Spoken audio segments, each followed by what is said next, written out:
আঙ্গর সিরাজগঞ্জে এমন একটু হোটেলের মধ্যে খাইবার গেছিলাম। খাওয়া শেষ হওয়ার আগেই গাড়ির উপরে মানুষ মনে হয় আইসা খাড়া হয়ে হইছে।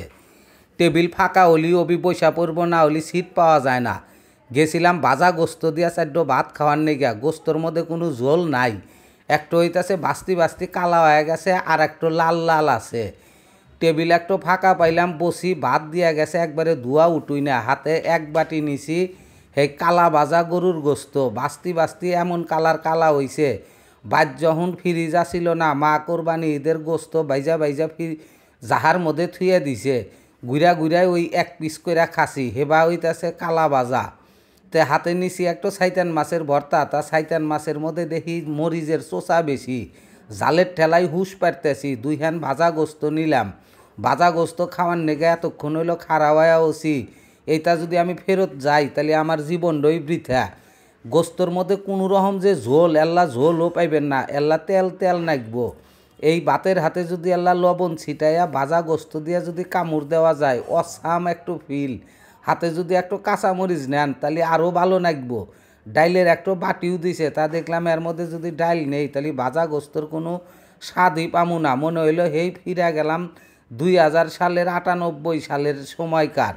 তখন দেখছি মা বাইজা বাইজা গোস্ত থুয়ে দিছে। এতদিনে সিন বাড়ির ফ্রিজ কিনছে, আগে তো ফ্রিজ আসিল না। আড্ডি গোনা রাইন্দা আগেই খাইছে, তার বাদে গরুর গোস্ত গোনা হইতাছে বাইজা বাইজা থুয়ে দিছে। আরে এই দিন গোনা কি আর ফিরা পাওয়া যাইব? জিতে হানি দিছে উব্বুত করে ব্যাগ খানি নিলাম। আপনি ঘরেও আল্লাহ দেখাইতেছি। এটা আঙ্গর সিরাজগঞ্জেই রেল গেটে হোটেলটার নামটা জানি কি মনে নাই কে। এখানে একজন কছিল ভাজা গোস্ত যদি খাইবার চাও তাহলে ওখানে যাও। এর নেগেই আসি আরও 3-4 জন আমার সামনে বৈশা আছে। হ্যাঁ করে আর ক্যামেরায় দেখাবার পারতেছি না, খামুই না তা করেই দেখামু। তে খাবার সময় আবার আমি পেশাল পারতেছি বেশি, আপনারা আবার বিরক্ত হইেন না। এই ভাজা গোস্তর স্বাদ নিবার নেগে আসলে আঙ্গর সিরাজগঞ্জের রেল গেটে আসা নাইকব। আর একটু পেদরা দিছে, পেদরাডো মুহের মধ্যে এত চাবান চাবাইলাম, পেদরাডো এল্লা চাবাইবারও পারলাম না। লাস্টে ওগ্রা ফালা দিলাম। আর ভাজা গোস্ত আর একটু জিনিস হইতেছে আড্ডি দেয় না। আড্ডি তো আর খাওয়া যাব না। ভাজা গোস্তর মধ্যে তো আড্ডি নরম হয় না, আল্লাহ শক্ত শক্ত থাকে।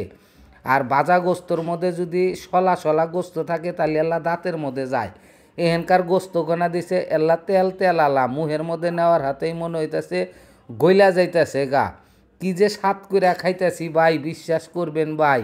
এত স্বাদ মনে হয় যে আর কোনাহানে এইরকম পাওয়া যায় নাহি ভাজা গোস্ত আমার জানা নাই। যদি সিরাজগঞ্জের আর কোনাহানে যদি ভাজা গোস্ত পাওয়া যায় তাহলে আল্লাহ আমাকে কইন চিন। এই ভিডিওটা যা করে ভালো লাগে অবশ্যই লাইক কমেন্ট শেয়ার করে আরেকজনকে দেখার সুযোগ করে দিবেন। ধন্যবাদ।